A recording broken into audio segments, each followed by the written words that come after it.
보면 상당히 이제 그 한국을 좀 압박을 하겠다는 그런 게 있는 것 같은데, 거꾸로 이제 중국이 또 이번 그 한미 정상회담에서 나온 이야기들이나 이런 걸 보고 어떻게 나올지 이것도 우리가 생각을 해야 되고, 그런 점에서는 우리 외교가 크게 봐서 미국과 중국 사이에 끼어가지고 지평이 좀 좁아지고 문신이 힘들어지는 거 아니냐, 이런 시각도 있는 것 같습니다. 그 부분까지 좀 같이 좀 이야기를 좀. 지금 예를 들어서 한국은 중국하고의 무역량이 미국하고의 무역량보다 한 2배 이상 된다, 이렇게 바라보면서 그 미국 지향으로 가는 부분에 대해서, 중국 지향으로 가는 부분에 대해서 경제 부분에서 얽혔는데, 사실상 경제를 넘어서서 사드 배치에 대해서 지금 아예 말도 안 되고 있는 것도 중국을 의식한 거고, 일본식한 것도 그렇고, 중국이 주도한 아시아 인프라 투자은행에 참여한 것도 그렇고, 그 다음에 지역 경제 동반자 협정, RCP라 그럽니까? 거기에 지금 한국이 협의를 하고 있는 것도 그렇고, PPP에 안 들어간 것도 그렇고. 그렇다면 이제 이런 문제가 등장이 돼요. 한국이 미국이 필요치 않다면, 예를 들어서 미국하고의 관계를 의식하지 말고 중국을 둘 수 있는 거죠. 근데 여기서 이제 가장 중요한 문제는, 지난번에 목함 지뢰 사건 이후에 판문점에서 상호 포격 사건이 났을 때 한국 측은 군수내부가 국회에서 답변했듯이 1대1로는 북한을 감당할 수가 없다라고 지금 실토한 거고, 결국은 위기 상황이 왔을 때, 안보적 위기 상황이 왔을 때 미국에 F-22나 F-35라든지 원자력 잠수함이라든지 항공모함이라든지 이런 전략적 자산이라고 불리는 첨단 무기를 보내달라라고 요구하고 있는 거고, 노무현 정권에서 전시작전권 갖고 가라고 줘놓고, 또 노무현 정권 임기가 끝나기도 전에 갖고 가는 시기를 연장해달라고 말을 번복하면서부터 시작해서 이명박 박근혜 정권까지 계속 그걸 무기 연기하면서 사실상 지금 무산시킨 상황이지 않습니까? 그러면 우리가 장사는 중국하고 하고, 또 중국하고 장사를 넘어서서 외교 안보적으로도 기울고 있는 상황에서, 예를 들어서 미국을 보고 북한이 도발하는 거는 또 우리 보고 지켜달라. 중국은 누가 뭐라 그러든지 이번에 북한의 열병식에 나타났듯이 북한은 버릴 수 없는 우방이고, 그리고 중국이 북한의 핵개발이나 이 장거리 미사일에 대해서 제대로 작심을 하고 북한을 통제할 수도 없는 상황이고, 이렇다 그러면 한국은 여기서 어떻게 해야 되는가 하는 부분에 대해서 이제 고민을 해야 되겠죠. 예를 들어서 계속 이런 상황으로 간다면 미국은 우리는 일본이면 충분하다, 한국은 굳이 우리하고 관계를 복잡하게 하지 말고 정리하자라고 할 수도 있습니다. 과거에 냉전 시대 때 미국이 한반도에 주둔하는 것은 미국의 필요성 때문에 있다고 했지만, 지금 일본이 미국의 공군, 해군, 해병대 붙듯이 모든 기지를 다 제공하고 있고, 몽골조차 지금 중국하고 러시아를 갖다 깊숙하게 들어볼 수 있는 공군 기지를 미국에 제공하고 있어요. 또 중앙아시아에도 그런 나라들도 있고. 그럼 이런 상황에서 한국이 지정학적 위치로 미국의 필요성 때문에 굳이 있어야 된다, 이런 부분은 지금 아닌데라고 합니다. 그렇기 때문에 지금 이 대목에서 이번에 박근혜 대통령에게 미국 조야가 던진 이야기는, 미국의 정권은 굉장히 젠틀하게 이야기하죠. 한국과 중국과의 관계를 이해한다, 열병식에 가는 것도 이해한다. 하지만 국제 룰에 맞게 중국이 잘못할 때는 목소리를 우방들이 같이 내야 되는 거 아니냐, 이 이야기를 당연히 하는 거죠. 한국은 미국의 지금 안보에 기대어 있기 때문에 미국이 우방이라고 이야기하는 부분에, 헬명이라고 이야기하는 부분에서 할 말이 없죠. 자, 중국은 필리핀하고 베트남의 사이에 있는 난사군도, 중국으로부터는 저 멀리 떨어진 데입니다. 그런데 거기에 환초 섬 위에 바위가 됐다가 물에 잠겼다가는 거기에다가 콘크리트를 갖다가 쳐부어가지고 활주로를 만들어가지고 자기도 비행기를 착륙시키고 배를 갖다 군함을 갖다 놓으면서, 이까지가 본토부터 이까지가 다 우리 땅이고 영해 영공이 적용된다고 이야기하니까 필리핀이나 지금 베트남부터 난리가 나버린 거 아닙니까? 그 나라들 화기도 많이 사고 중국 사람들 양이 강한데도 지금 난리 났잖아요. 그래서 이런 부분에 국제룰을 갖다가 중국이 영토에 관한 국제룰을 명백하게 어기고 있는데, 우리는 그냥 강 건너 불 보듯이 평화롭게 해결되길 바란다. 그러면 앞으로 북한이 예를 들어서 한국에 도발을 하고 있는데, 미국이 우리는 남북 간의 문제가 평화롭게 해결되길 바란다고 중국하고 비슷한 소리를 하면 우리가 느끼는 공포나 불안감이 얼마나 커지겠습니까? 이런 상황을 볼 때 미국은 제가 볼 때는 할 수 있는 이야기를 하는 거고요. 한국이 딜레마에 빠져 있는 부분인데, 여기서 이 문제들을 국민 앞에 솔직히 털어놓고 여기에 대해서 어떻게 갈 것인가라는 부분에 대해서 결단을 하고 가야지. 이런 식으로 한 번은 이 집에 가서 달려고, 한 번은 이 집에 가서 달려고 하는 걸 언제까지 할 수 있을 건가에 대해서 저는 굉장히 회의적으로 봅니다. 그러니까 선택하고 국민들하고 더불어 가지고 저걸 해야 될 시기가 왔다. 예, 그리고 또 중국 경제가 지금 차이나 쇼크니 뭐니 해가지고 이번에 7%에서 거의 망해가니까 이제 6.9로 고치는 저 솔직히 말하면 좀 무지몽매한 사람인데요. 이번에도 7%라고 우기려면 중국에 7% 미만이면 추락이다 이렇게 바라보는 시각이 있으니까 6.9로 고쳤는데 앞으로 뭐 중국 경제가 나빠지면 그러면 경제는 중국이란 말은 또 어떻게 번복을 할 거라고. 그렇기 때문에 길게 내다보는 관점에서 최근에 너무나 경사된 중국 지향적인 부분들을 조정해 나갈 필요가 있다고 생각합니다.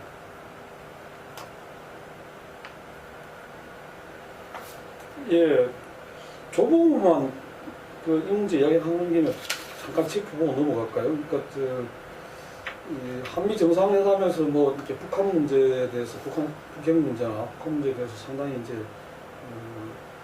언급을 했는데 그 부분에 대해서 북한에서는 박근혜 대통령 실명을 거론하면서 여러 번 이제 공격적인 반박하는 걸 발표했다고 봅니다. 그런데도 한편으로는 이산가족 창공은 진행이 되고 있고 또 이제 그런 그거에서 북한 쪽에서 상당히 좀 유화적인 그걸 또 하는 측면이 있는 것 같아요. 그러니까 뭐 민간 교류 하자고 제의도 오고 하는데 오히려 우리 정부가 이제 지금 이걸 막고 있는 이런 상황인데 남북 관계 북한은 지금 최근에 육자회담이나 뭐 북미 간의 어떤 대화 이런 데 대해서 상당히 좀 적극적인 입장으로 바뀌었다. 적극적인 입장을 보이고 있다. 이렇게 이야기하는데 그 부분을 어떻게 봐야 될지. 이게 또 뭐 시간이 지나면은 새로운 돌발 변수가 생길 수도 있겠고 또 북한이 항상 왔다 갔다 하니까 보장은 안 되겠지만은 최근에 북한은 전반적으로 남북 관계나 아니면 뭐 북중 관계는 북미 관계든 간에 상당히 호의적인 관계를 변하는 그런 추세 같아요. 그때 보기에 뭐 이런 사례가 없을 정도로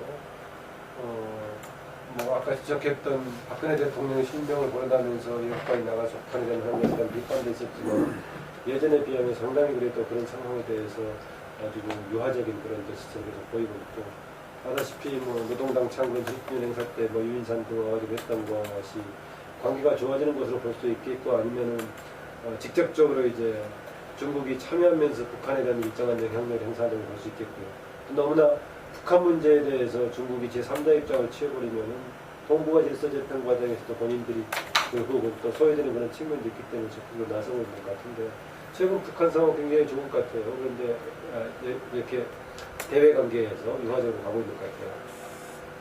박근혜 대통령도 지난 8.25 합의 때까지만 해도 상당히 박근혜 대통령 기존에 해왔던 한반도 실력 프로세스가 변화했거나 아니면 하나의 진전된 양상으로 해석할 얘기를 남겼었죠.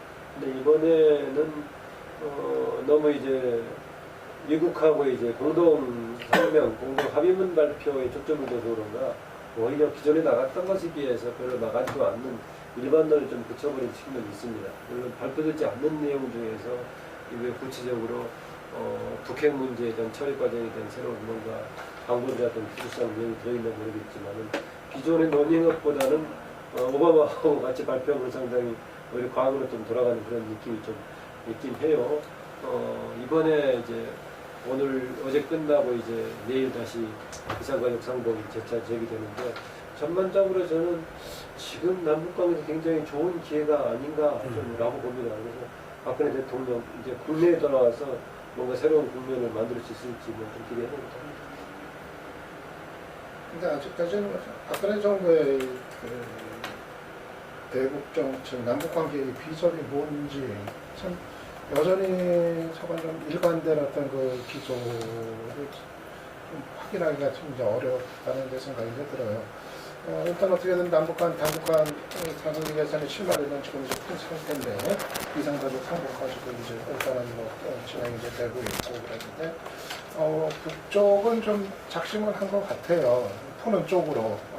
저는 여러 가지 그 이후에 계속되는 대응의 어떤 방식들을 보면은 지난번에 열병식 여러 가지 상황도 이제 그랬고 보면은 남쪽하고 이제 관계를 좀 푸는 쪽으로 이렇게 가닥을 잡은 게 좀 역력하게 이제 나타나고 그리고 박 대통령이나 우리 쪽에서 좀 자극적인 발언이 나오다 하더라도 그거를 뭐 반박은 하지만은 완전히 파고 더 악화시키는 이런 쪽으로 굳이 몰고 가지는 않으려는 좀 의도적으로 이제 그냥 좀 지나가는 이런 모습도 많이 이제 나타나고 뭐 그런 것 같은데 그런데 이제 정작 우리 쪽에 지금 박 대통령의 이제 의중이 무엇인지 그리고 과연 남북 관계를 어떻게 앞으로 가져갈 것인지에 대한 어떤 정도 비전, 일관된 비전 이런 거가 참 좀 확인을 하기가 좀 어려운 상황이 계속되는 것 같아요.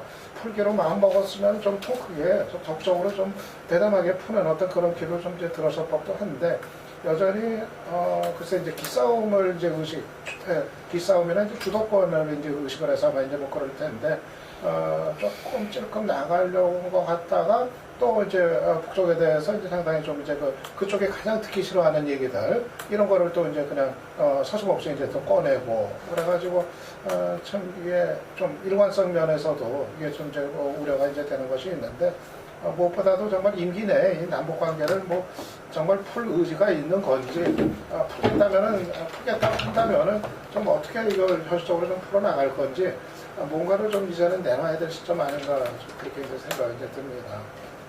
그 2017년이 그 박근혜 대통령으로서는 그 박정희 대통령 그 탄신 100주년 되는 해인데 그때 지금 이 도시된 대로 역사 교과서를 국정화를 시작하는 해가 될 것이 아니라 정말 금방 말씀하신 그 남북 관계에 좀 새로운 어떤 또 전진된 어떤 이 틀을 만들어내는 남북 정상회담을 갖다가 말하자면 뭐 1년간 준비를 해서 정말 우리 본인도 늘 이야기하는 어떤 통일 한반도로서 우리가 뭐 2050년도에는 G2도 된다고 하는데 그러한 이 획기적인 변화를 갖다가 추동해 나가는 준비를 이렇게 실제하게 해나갈 때 아닌가 그렇게 통일까지는 아니더라도 우선 아까 말씀하셨던 평화체제로의 전환까지만이라도 갈 수 있는 단초를 박근혜 정부에서 열 수만 있다면 그때까지 여러 가지 뭐 그게 있다 하더라도 조금 그 대목은 상상해 줄 수 있을 건데 그런 기대가 남쪽이든 북쪽이든 간에 평화체제까지 가는 데는 몇 단계가 있기 때문에 그 이전에 다른 조건들을 먼저 해결해야 되지 않겠어요? 예, 뭐 여러 가지 이 외교 안보, 국방, 남북 관계 모든 게 좀 그동안 이 부분에 어떻게 보면 박근혜 정부의 어떤 다른 부분에서의 실정이나 실패를 커버해주는 어떤 그런 능력이 됐었는데 지금은 이 자체에서 상당히 문제들이 오정되고 또 어떤 선택을 강요받는 그런 상황으로 가는 게 아닌가 해서 앞으로 어떻게 할지 조금 더 지켜봐야 될 것 같습니다.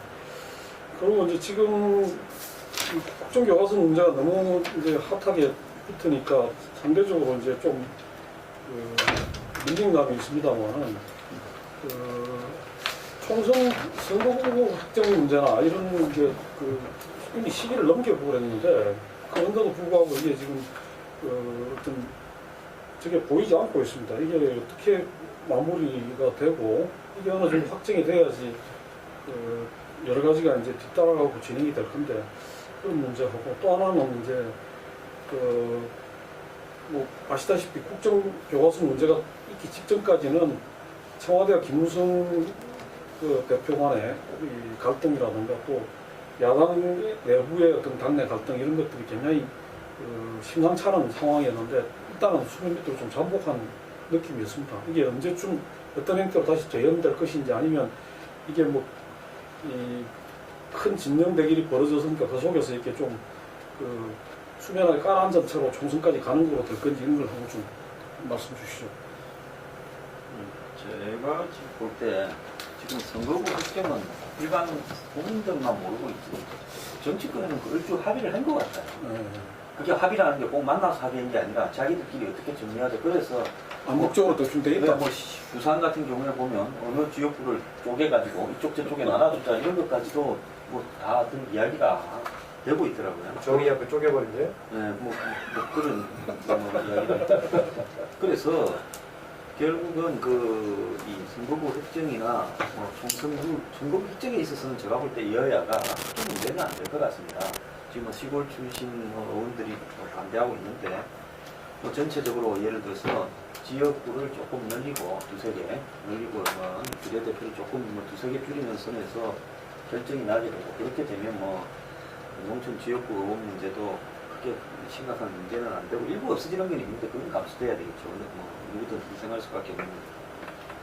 그래서 이제 그 문제는 총선 룰의 확정 문제인데 새누리당의 총선 룰 문제에서는 여태까지 해온 태도를 보면 예를 들어서 총선 전에 새누리당에 뭔가 다시 큰 싸움이 나서 예를 들어서 뭔가 어떤 대형 뭐 이슈가 폭로가 되든지 터져서 죽기 아니면 싸우거든요. 아니면 이 교과서 국정화 문제로 하나가 되어가지고 그냥 지금 총선 룰 문제는 적당히 이 당원 50, 여론조사 50 이런 멘트로 타결을 지으면서 공천 권한도 뭐 김무성 대표가 뭐 몇 프로, 뭐 청와대 몇 프로 이렇게 해서 정리하는 게 중요한 식으로 갈 거냐. 근데 여태까지 여건이 해온 태도를 보면 타협해서 적당히 갈 가능성이 저는 크다고 보고 있습니다. 여태까지. 왜냐하면 이런 상황에서 양측이 부딪혀서 예를 들어서 피 터지게 싸워서 한쪽을 제압을 하게 되면 어쨌든 한쪽이 뭐 그냥 당하지는 않을 것이고 그렇게 되면 여권 분열이나 분단일로 이렇게 갈 가능성도 있는데 그런 가능성을 택하지는 않을 거라고 보거나 적절하게 뭐 대통령이 가진 어떤 지지 기반 솔직히 뭐 박근혜 대통령이 보수층 내부에서는 아직도 지지 기반이 상당히 견고하다고 봅니다.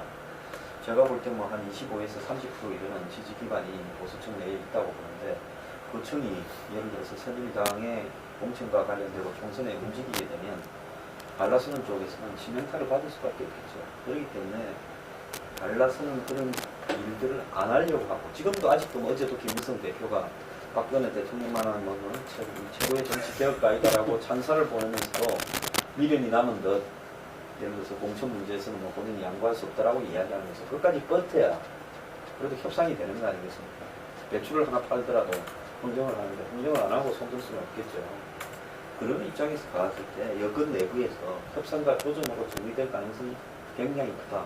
그리고 박 대통령은 어쨌든 대통령에서 자기 권한과 어떤 가진 힘들, 그 다음에 계보의 보존, 그리고 자기 대선에 대한 영향력 행사하는 부분에서 만족할 만한 수준의 합의는 될 것이라고 보고 있는 것이다.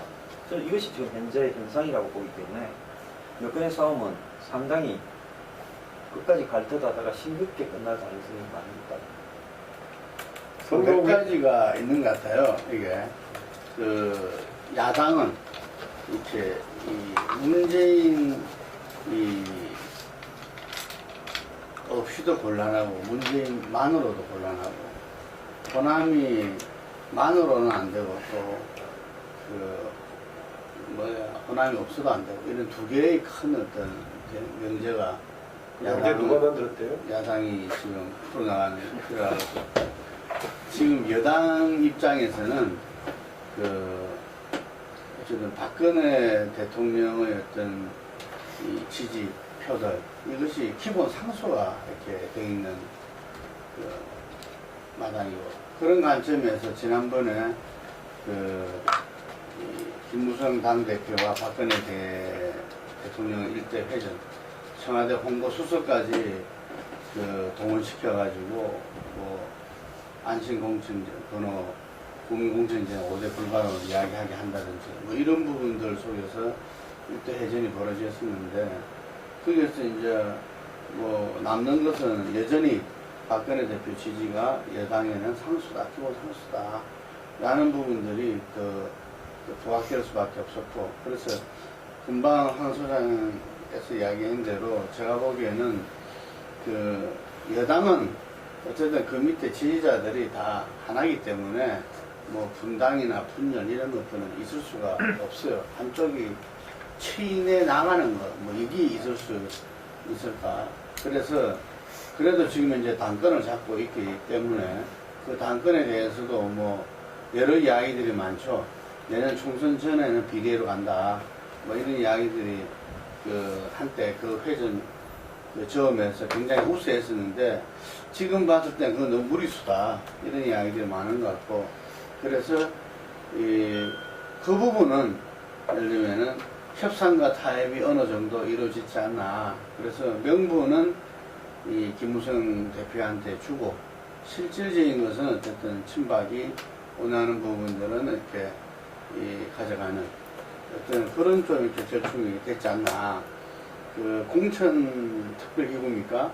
어쨌든 그때 의총에서 만들기로 한 그 부분 지금 위원장이 이제 인선도 안 돼 있고 뭐 이런 거지만 그 위원장에서도 뭐 황진화 사무총장을 하기로 친박도 양해를 한다든지 뭐 그러면서 뭐 예를 들면 안심번호를 갖다가 함께 활용하는 부분들은 그 명분으로 둔다든지 그렇지만 이 당원과 여론조사의 비율 뭐 이런 부분들은 아마 기존 당헌당규에 있는 대로 간다는 이야기가 많아요. 예, 그게 5대5거든요. 그래서 아마 그런 방향으로 가지 않을까 생각하고 그리고 대다수의 지역에서는 지금까지는 여당에서 20, 30%밖에 경선을 안 했거든요.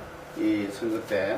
그렇죠. 이번에는 상당한 지역에서 경선이 불가피하다라고 이제 전부 다 받아들이고 있어요. 그래서 이제 여당은 그렇게 갈 것이다. 그래서 그 과정에서 어떤 이 TK라든지 또 서울의 강남이라든지 뭐 이런 지역에서 상당히 어떤 이 청와대의 어떤 이 기획들 그리고 인물들 이런 부분들이 아마 포진될 것이고 그 과정에 경선 과정에서 세게 붙겠죠. 예.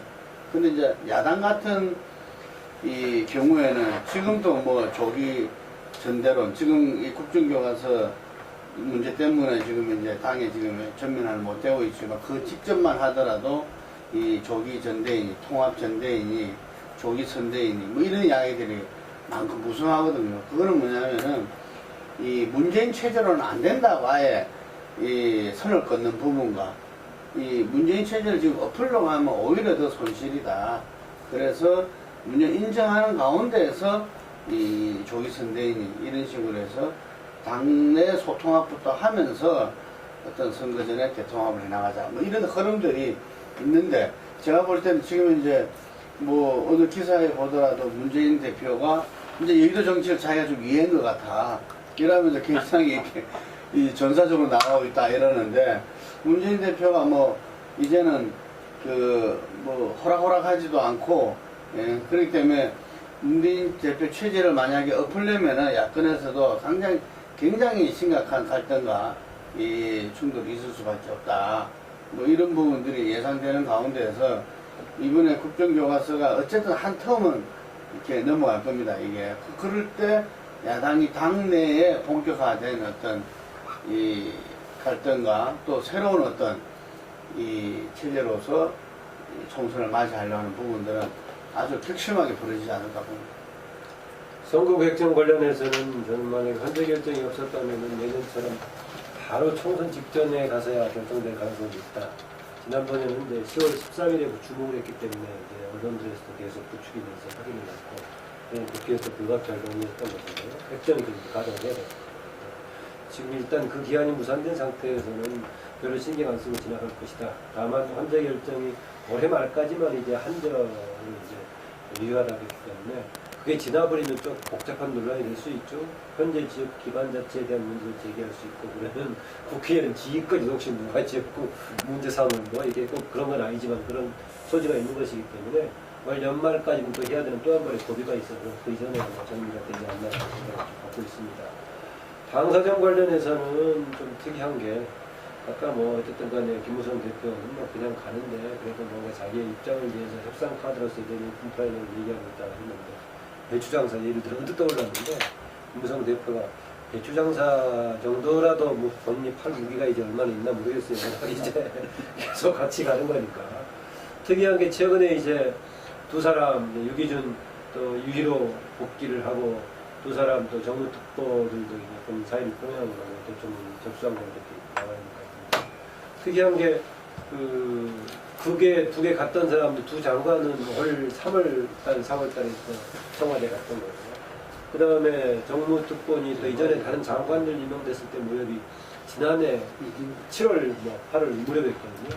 특이한 게 그때는 다 김무성 대표가 일정하게 자기 목소리를 일때였어요. 지난해 7, 8월도 그렇고 올해 2, 3월도 그랬을 때였는데 그때 뭐 KBI 사고 난 이후에 이런 과정이었을 거죠. 그래서 분석들이 이제 다은 김무성 대표 중심으로 가고 박근혜 대통령은 직할 체제를 위해서 정부 3명까지 같이 해가면서 내각에 6명이나 이제 현역 국회의원들 배치했다는 얘기가 나오는데 그래서 완전히 따로따로 가는 거 아니냐라는 얘기였었죠.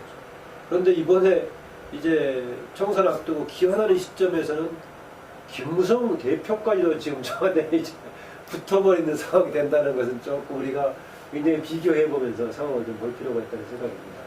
아까 이야기했던 그 당원 비율을 반영하는 것은 아마 친박들이 오히려 한 10만 이상으로 상당히 강하게 주장하고 있는 내용에서 그 비율은 현재 당원에 규정되어 있는 50대 50 수준의 범위에서 그대로 갈 건 가능성이 많다는 것이 대수적인 시각 같습니다. 야당, 아까 뭐 2개의 명제를 얘기했는데요. 뭐 호남만으로는 안 되고 호남 없이도 안 된다는 얘기를 또 그대로 최근에 바꿔가지고 문재인만으로는 안 되고 문재인 없이도 안 된다는 얘기를 꺼내고 있는데 저는 그 명제의 이의를 제기합니다. 왜냐하면 어느 세상에 누구만으로 되는 게 어디 있어요. 그래서 사실상 이것은 이제 문재인만으로는 안 된다는 얘기는 수사에 불과한 것이고 문재인 없이 안 된다는 명제를 정당화시키는 것이어서 별로 공평한 명제가 아니다라고 보고 있습니다. 그리고 그렇게 보고 있고 저는 이제 또 하나 야당이 지금 시점에서 그대로 가는 것이 국정원 문제가 야당에 굉장히 지금 단기라도 도움이 되지만은 막상 이것이 선거 때 유리한 제도를 정하지 못했을 때 야당 개혁의 기회를 놓치고 갈 소지도 있는 이게 호재이면서도 또 미봉으로 가게 만드는 악재일 수도 있다는 이중성을 좀 감가했으면 안 된다는 생각이 듭니다. 아까 이 점에서 이제 황 소장이 국정화 문제 하나의 소재를 삼을 뿐이 전력 투구에서 위험성이 다른다는 주장도 이제 그런 관점에서 얘기하는 것 같은데요. 그 생각이 들고 저는 또 하나 이제 아까 시작했던 문재인 대표 리더십 관련도 다시 주목할 수밖에 없는데 최근에 이제 학습 능력이 있다고 하는데 황소영 같은 분이 볼 때 안철수의 학습 능력하고 정치적인 학습 능력하고 문재인의 학습 정치적인 학습 능력하고 비교하면 어떤 것 같아요? 저는 그 사람이 우위를 가질 수 없을 정도로 학습 능력이 부진하다고 보입니다. 왜 그런가 하면요. 문재인 대표는 사실상으로 정치에 진입은 지난 대선 때 했다지만은 그 이전에 청와대에서 정치 노무현 정권과 추론과 동시에 안 그러면 좀 더 멀리 보면 노무현 정권의 대선 캠페인이 진행될 때부터 사실상 정치인이었다고 봐야 됩니다. 그러면 2002년쯤에 정치를 시작했다고 봐야 되는데 지금 13년의 짬밥을 먹고도 저런 정도의 부분은 제가 볼 때 솔직히 말하면 노무현 대통령이 남긴 진보라는 유산을 갖다가 레거시를 갉아먹으면서 살고 있는 거 아닌가 저는 그렇게 보고요. 안철수 대표 같은 경우에는 이번 요즘 보면 미국에 오늘 아침에 진행해 보니까 미국의 지금 유력 대선 후보들의 워딩이 어느 수준이냐, 초등학생이 뭐 몇 학년이냐, 안 그러면 중등이냐, 고등이냐 봤을 때 제일 초등학교 4학년인가에 가까운 게 도널드 트럼프는 제일 성적이 좋아요. 잘 될 것 같고 굉장히 논리도 잘 갖추고 훌륭한 사람인데 지금 잘 안 풀리고 있는 분이 버니 샌더스 같은 경우에 돌풍을 말만 다 좀 잘하면 굉장히 돌풍을 일으킬 수 있을 건데 이 양반은 굉장히 뭐 월스트리트 뭐 소수의 자본가 어렵게 이야기를 합니다. 근데 이 사람은 거의 고등학교 수준이에요. 그러니까 그게 워딩이라는 부분이 굉장히 중요하죠. 안철수 의원의 워딩이나 또 타이밍을 맞추면서 시기적절한 이야기를 제대로 하고 있는가 하는 부분은 오히려 좀 후퇴하고 있는 것 같아요. 그런 어떤 부분으로 봤을 때 심심적으로 지금 야권의 딜레마라는 것이 대선에 갔을 때 캠페인이 제대로 안 될 수 있다는 것. 이런 것이 결국은 앞으로 야권이 외관상으로 가지고 있는 여건이라든지 좋은 환경하고는 경제적인 이런 여건들과는 별개로 대선이 잘 안 될 수 있다는 가능성이 불안이 있는 거죠. 실제로 지난번에 문재인 대표가 어딘이 탁월했다면 대통령이 그때 됐을 겁니다. 근데 그때도 사실은 어딘이 제대로 적합하게 되고 있지 않고 누군가가 항상 위에서 조정하는 이야기를 대행하고 있다라는 이런 것처럼 비춰지는 부분들, 이런 부분들이 뭐 문재인 의원이 요즘 뭐 말을 쉽게 한다 이런저런 부분들은 뭐 이야기도 나오지만은 제가 볼 때 말을 쉽게 하는데 넘어서 자기 이야기를 하고 있는 것이 남한테 보이는 것이 중요하다고. 워딩이라면 사람들이 좀 헷갈릴 수도 있겠는데. 거기 고등학생 얘기. 아, 그러니까 저도 이제 고등학생 이야기 정신이 못 되고 있습니다. 제가 보조 사회를 찍은 것 같습니다. 여야 모두 결국 지금 체제에서 어떤 급격한 지각 변동은 없이 총선을 치르는 쪽으로 가지 않겠는가 이렇게 생각을 해봅니다. 여권 같은 경우 일단 박 대통령하고 김무성 대표가 서로가 정면 충돌을 또 하기에는 좀 서로가 안게 되는 부담이 너무 크다는 거라면 의식을 하는 그런 좀 단계로 접어든 거 아닌가 싶고, 김무성 대표 입장에서도 지금까지 지켜냈으면 어느 정도 선방을 했다, 아마 그렇게 판단을 할 수 있는 상황일 것 같아요. 최소한 다음 공천을 박 대통령이 이제 마음대로 그냥 좌지우지, 대구 뭐 경북이 이제 TK 뭐 완전 물갈이라든가 전략 공천 이거를 내놓고 하기가 어려울 명분상의 어떤 그런 상황 지점까지 일단은 좀 만들어 놓은 거는 있는 것 같고, 그래서 김무성 대표 입장에서도 굳이 정면 충돌 방식보다는 지금 완전히 그냥 엎드리는 모드로 다시 돌아간 건데, 뭐라고 그러지? 최고의 개혁적인 가장 개혁적인 대통령이 더 이상 나올 수 있거든요. 아주 그냥 극찬을 하는 교과서 문제도 그렇고 이런 거로 다시 그런 모드로 이제 갔는데, 일단은 김무성 대표 입장에서는 대결하는 방식보다는 차마 자기를 내칠 수 없는, 차마 자기를 죽일 수 없는 그런 어떤 명분 확보 방식으로 그렇게 이제 저자세 모드로 이제 다시 간 거 아닌가 생각이 들어요. 그래서 아마 서로가 어떤 완전히 그렇다고 해서 청와대한테도 이제 친박에 대한 어떤 학살의 어떤 위험 이런 부담은 이제 해소를 시켜주고, 그런 선에서 이제 좀 타협적인 어떤 방향을 서로 모색할 가능성이 좀 커진 거 아닌가 이렇게 이제 판단이 이제 되고요. 다만 이제 새누리당 안에서 고비는 아까 얘기한 역사 교과서의 어떤 여론의 추이 이런 거에 따라서 오히려 그 의원들 사이에서, 수도권 의원들 사이에서 어떤 목소리가 이제 총선 앞두고 나올지 모르겠다는 변수는 좀 남아있다고 보고요. 그리고 새정치연 같은 경우도 일단 문재인 체제가 고비는 넘은 거 아닌가 생각이 이제 들어요. 일단 비주류가 계속 문제 제기하고 안철수 전 대표 나서가지고 계속 강하게 지금 대결적인 기조로 나가고 있는데, 하지만은 비주류의 어떤 대한부재 상황, 그리고 비주류나 안 전 대표가 지금 상황에서 그 목소리들이 어느 만큼 또 이제 공감을 얻을 수 있는지, 공감 능력의 어떤 취약성 이런 거를 감안할 때 일단은 문재인 체제로 그냥 총선까지 가는 거는 가능해진 상황 아닌가 판단이 이제 되고, 다만 이제 문 대표 입장에선 좀 타협적인 안을 또 내놓을 수가 있겠죠. 예를 들면은 대표직은 내려놓지 않고 대표직은 수행하는 차원에서 이제 선대위에 이제 좀 제3의 인물들을 이제 좀 영입을 하는, 그래서 선대위를 통해 가지고 이 문재인 당의 어떤 칼날을 좀 죽이는, 약화시키는 이런 어떤 타협안을 또 이렇게 모색할 이런 가능성도 있고, 그래서 결국은 비주류의 어떤 한거는 계속 되기는 하겠지만은 아마 큰 체제 자체를 바꾸기는 좀 역부족 아닌가 그렇게 이제 봅니다. 김무성 관련 좀 추가드리자면요.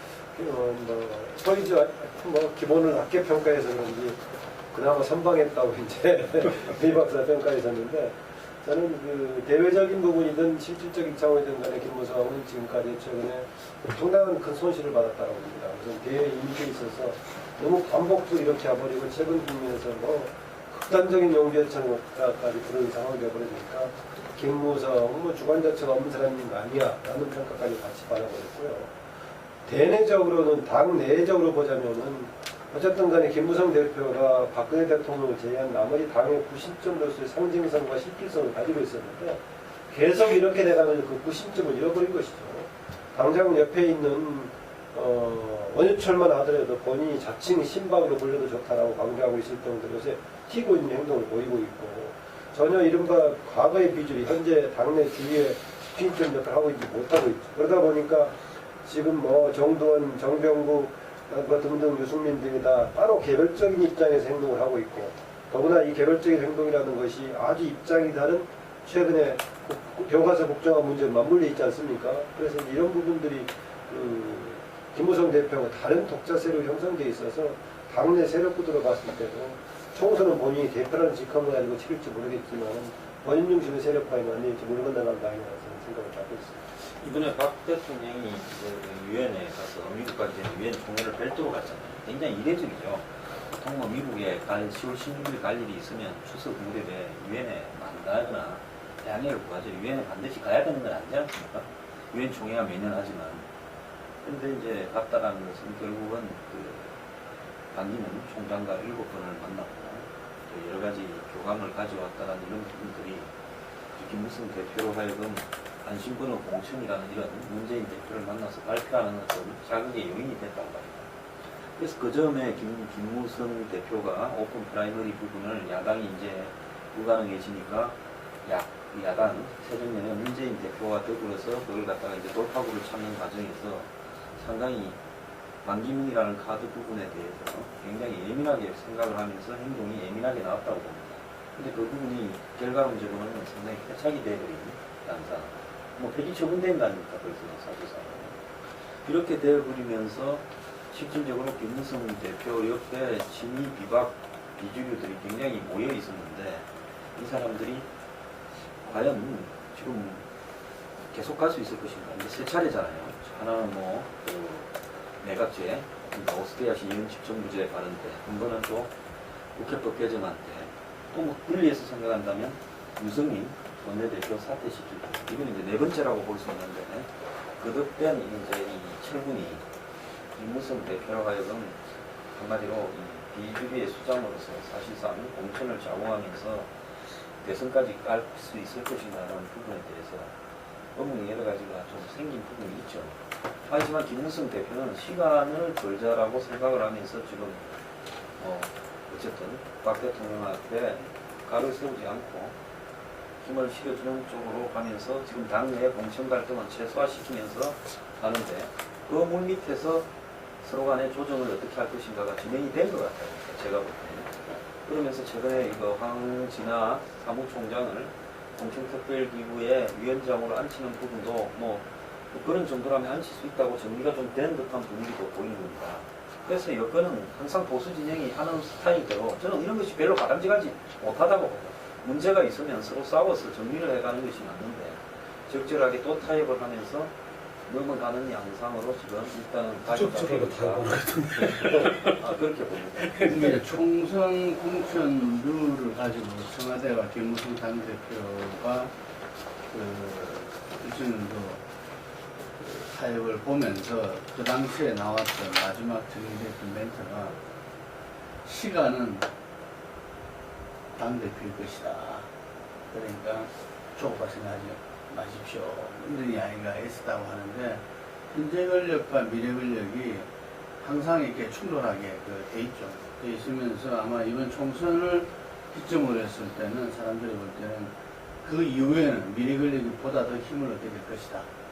아마 전반적으로는 그래 될 수밖에 없는데 박근혜 대통령은 제가 볼 때는 대선 끝까지 아마 자기 지지표의 어떤 상수를 가지고서 아마 호락호락하지는 않겠지만 기본적으로 이제 그때 이후로는 좀 대선 주자들이 다 나름대로 활동을 개시해야 되고 이렇기 때문에 김무성 당대표가 현재 여권에서는 부동의 1위니까 이제는 더 이상 이제 변명의 여지가 없는 자기 정치를 해야 되겠죠. 당대표 기간 동안에 김무성 당대표가 청와대랑 이렇게 저렇게 행동 외에는 별 국민들한테 기억이 없거든요. 그래서 아마 그쪽 캠프에서도 이제 이 총선 이후의 어떤 대선 프로그램을 갖다가 준비하고 있지 않나. 본인뿐만 아니라. 그리고 지금은 어디까지나 자기의 존재는 이렇게 내보이면서도 결정적인 순간에서는 굴복이 아니라 본인이 볼 때는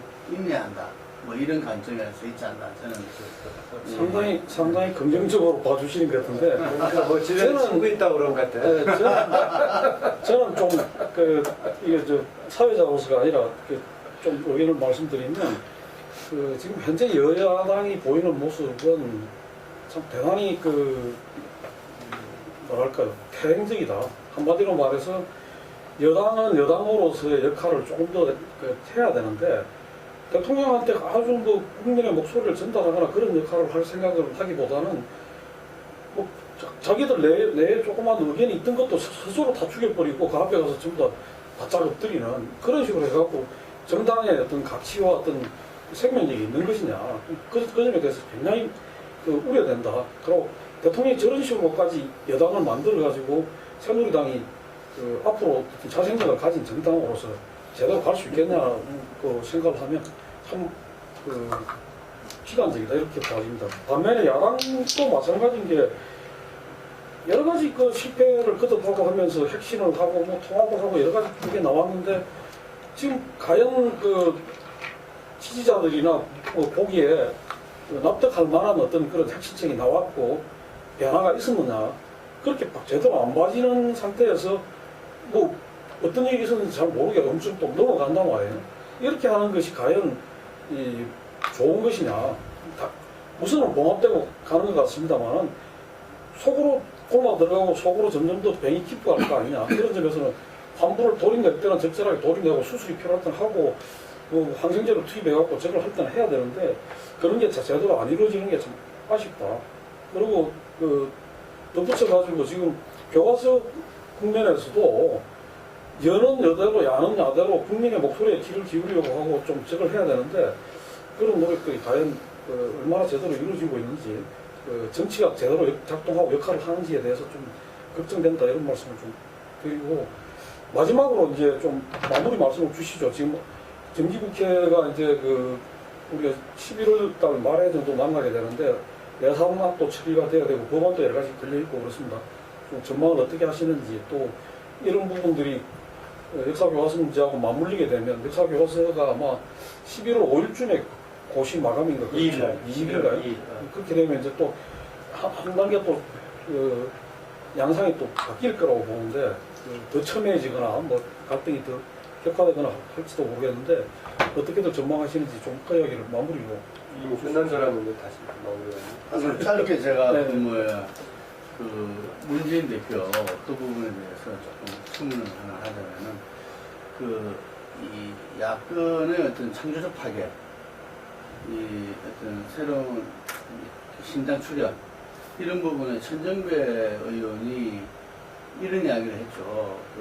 손학규, 김부겸, 안철수 뭐 이 중에 한 분만 다세도 신당은 유승민도 있어. 유승민을 선거한다 뭐 이런 이야기를 했는데 실제로 그분들이 다 안 움직일 것 같잖아요. 그랬을 때 안철수 의원이 지난번에 당을 만들겠다 해가지고 이 창당 작업을 쭉 하다가 느닷없이 통합선언을 해가지고 새정치연합이 탄생했는데 그때 뭐 본인 이야기에 따르면은 어쨌든 지방선거에서 새누리당에 이 모든 승리를 줄 수는 없다, 헌납할 수는 없다, 이래서 통합했다 이렇게 이야기를 하는데 제가 보기에는 창당 작업에 제법 시간이 지났었거든요.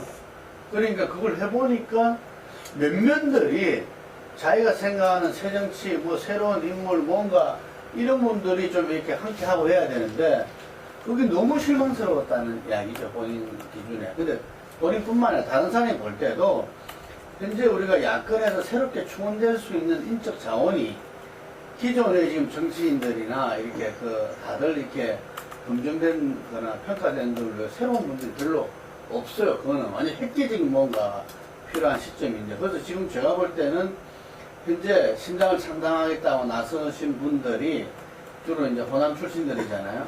근데 그분들이 호남에서는 지금 굉장히 사람들이 많아요. 예, 많아서 부쩍부쩍거린다 그래요. 이게 그런데 수도권에서는 거의 사람이 지금 제대로 찾아보기 어렵다는 이야기죠. 이게 그래서 말하자면 문재인 대표가 금방 말씀하신 대로 자기가 당권은 유지하되 선대위라든지 이런 부분은 일정 정도 여러 가지를 이양하고 이런 부분이 아니라 누가 보더라도 친노 패권주의를 계속 지향하는 그런 모습일 때는 금방 말씀하신 그런 부분들이 출렁거려가지고 신당 출연의 어떤 조건이 이렇게 사람들이 이렇게 구축이 될 수 있는데 만약에 조기 선대위라든지 어쨌든 본인이 친노 패권주의를 정말 객관적으로 주장하지 않는 모습을 갖춰 나갈 때는 그 신당의 부분 상당히 어렵고 그 다음 수순인 어떤 연대 차원으로 선거는 치러줄 수밖에 없지 않겠나요? 저는 뭐 간단하게 말씀드리면요, 지금 이 미국에도 대선판을 전통적인 공화민주당 당원이 아닌 사람들이 나와가지고 상당히 흔들고 있고, 그것은 미국의 그 돈 정치, 그러니까 이 돈을 기부하는 기업과 그 부유한층과 여야 정치 연관성이 상당히 지금 흔들리고 있다. 이렇게 이제 보고 캐나다도 이제 뭐 40대 총리가 유럽도 꼭 나라마다 40대가 보니까 6명인가 되더라고요. 그렇게 이렇게 이제 정치 물갈이가 되고 있는데 한국에는 여야의 정치 물갈이가 굉장히 어려울 뿐만 아니라 그 정치가 이렇게 바뀌더라도 새누리당이 지금 84명이 초선입니다. 52.8%래요. 전체 159명 중에서. 84명이 초선인데 이 초선이 이전에 있던 사람들과 아무런 다를 바가 없는 초선. 그러니까 사람이 바뀌어봤자 바뀌어도 똑같은 사람들이 거의 한다. 그래서 뭐 정치인으로서 자기 개성도 없고 목소리도 없고 뭐 이 신의도 없다. 또 뭐 예를 들어서 능력도 없다. 이렇게 비춰지기 때문에 한국은 여야에 물갈이를 해봤자 그야말로 정치 예비군들만 그대로 충원되고 또 제3의 정당이 이번에 캐나다처럼 자유당이 나서가지고 정치판을 확 꺾어버리면서 집권을 하는 새 인물을 내세워서 이런 것도 거의 불가능하기 때문에 정치적인 어떤 담론만 많고 전부 정치적이지만 국민들이 실제로 정치가 대형적으로 작동하는 현상이 제가 볼 때는 경제 위기가 한번 덮치고 저는 덮칠 거라고 봐요. 덮쳐서 국민들이 큰 자각을 할 때까지는 한국 정치가 앞으로 가기 어렵다라는 것이죠. 마지막 좀 여야의 뭐 새로운 흐름은 오히려 총선 이후 대선까지 대선 레이스 시작되면서 그때 일어날 가능성이 오히려 있지 않을까 이렇게 봐요. 그러니까 총선 이전까지 뭐 급격한 변화를 뭐 이렇게 새로운 흐름을 만들어내기는 좀 어려운 상황인 것 같고. 새누리당 같은 경우는 당장 이제 지금 김무성 대표 체제가 보이고 있는 모습을 보면은 하고 이제 여당의 어떤 그 무기력증, 여당의 역할의 어떤 자조자괴감 이런 것들이 의원들 사이에서 이제 좀 수도권 의원들 사이에서 이제 구축이 되면서 예를 들어서 뭐 저런 가능성도 있지 않을까 봐요. 유승민 정의와 뭐 연대 같은 어떤 새로운 어떤 변수 같은 게 등장할 수 있는 가능성. 물론 이제 두 사람 다 이제 국회에 들어가는 게 우선은 이제 뭐 관건이 되겠지만 정의화 의장도 뭐 지금 국회에 다시 출마하겠다 뭐 의사는 뭐 이제 확인을 하는 것 같고 그러면은 아마 좀 이제 그런 어떤 좀 제3의 어떤 리더십이나 제3의 어떤 새로운 흐름을 만들려는 여권 안의 움직임 같은 게 뭐 등장할 가능성도 뭐 있어 보이고 그리고 야당 같은 경우도 총선까지 치렀는데 이제 문재인 가지고는 역시 안 되겠다 하는 만약 이제 그런 식으로 이제 분위기가 이제 형성이 됐을 때 그때는 뭐 주류 비주류 차원을 넘어가지고 법야권 차원에서 뭔가 정말 새로운 대안, 새로운 움직임이 필요한 거 아니냐 이런 어떤 그 공감대가 확산될 가능성이 있어 보이고 그때는 아마 결정적인 이제 박원순 시장이 언제부터 움직일 건가 여부 그런 게 사실은 이제 대단히 이제 중요한 변수가 이제 될 텐데 그래서 저는 어차피 총선은 이렇게 이제 가는 걸 것 같고. 결국은 그 결과를 놓고서 여야 그 내부에서 이제 어떤 새로운 움직임의 어떤 모색 아마 그런 것이 그 이후에 오히려 가능할 수 있지 않을까 봅니다. 야당의 신당 움직임은 저는 그 최근에 들어가서 박사님과 걱정하다 이제 그쪽의 모든 걸 파악하게 있어서 좀 에너지를 조금 이런 느낌이 하나 있는 것 같고 또 하나 스스로가 총선 승리하고 정권 교체론을 명분으로 던졌을 경우에는 신당론이 좀 힘받기 어렵다. 새로운 정당이라든가 새로운 정치를 얘기했을 경우에는 신당론이 위에 서지만은 총선 승리하고 정권 교체를 이야기하면은 기존의 제1야당의 통합해라 이명제를 가기 때문에 지금 신당론자들이 조금 의제 같은 건 명분 설정을 신당론의 입장에서 보자면 잘못 설정하는 느낌이 좀 듭니다. 그리고 혹시 이제 문재인 대표가 선대위를 꾸려서 대표적으로 유지하면서 거기에 힘을 실어주는 방식으로 타협책을 모색할 수 있지 않냐라는 지적도 이제 나오긴 한데 저는 뭐 그렇게 보지 않습니다. 왜냐하면은 신당이 아주 정말 현재 제1야당을 위기의식을 느낄 정도로 강하게 밀어붙이고 있다면 모르겠지만 분위기가 약세되고 있는 상태에다가요. 그 상황에서 최근에 문재인 대표가 가고 있는 학습된 것인지 모르겠는데 거의 박근혜 대통령을 평행이론적으로 해석할 수 있도록 같이 움직이고 있어요. 타협이라든가 수렴하기보다는 자기가 가지고 있는 일반주의를 관철시키는 그런 쪽으로 같이 도움을 같이 가고 있어가지고 선대본으로 간다고 하더라도 자기 역할을 대행할 사람을 선대본의 그 위원장을 꼽은 것이지 우리가 밖에서 보기에 이거는 이른바 비주류라든가 비너가의 선대본 대신 맡아서 가거나 하는 타협적으로는 가지는 않을 것이다. 그래서 욕하면서 배운다. 꺼지지 않을 걸로 보고 있고 이제 국회 상황은 이제 뭐 예산 가지고 여러 가지 이제 국정 나 팀장, 잘 들었나? 한번 뭐랬네. 그 교과서 이제 국정화 문제 가지고 이제 큰 야당 큰 쟁점을 삼고 예산안 문제도 제기하고 있죠 지금. 그래 이제 교문위 같은 데서 그런 문제 제기하고 있는데 이걸 가지고 끈덕지게 서로의 갈등과 충돌을 하겠지만 최종까지 묵인되지 못할 것이다. 결국은 이게 이제 내부적으로 조정에 대해서 서로가 타협을 보지 못한다면은 현재 국회 선진화법에 규정된 대로 기계적으로 이제 11월 말까지 가고 12월 1일까지 통과시켜야 되니까요. 지금 여당이 모른 척하고 있지만은 싸움은 계속 끌다가 결국 기계적으로 관철될 수밖에 없을 거고 그러다 보면은 19대 마지막 국회는 생산적이 되지 못할 것이다 라고 전망을 합니다.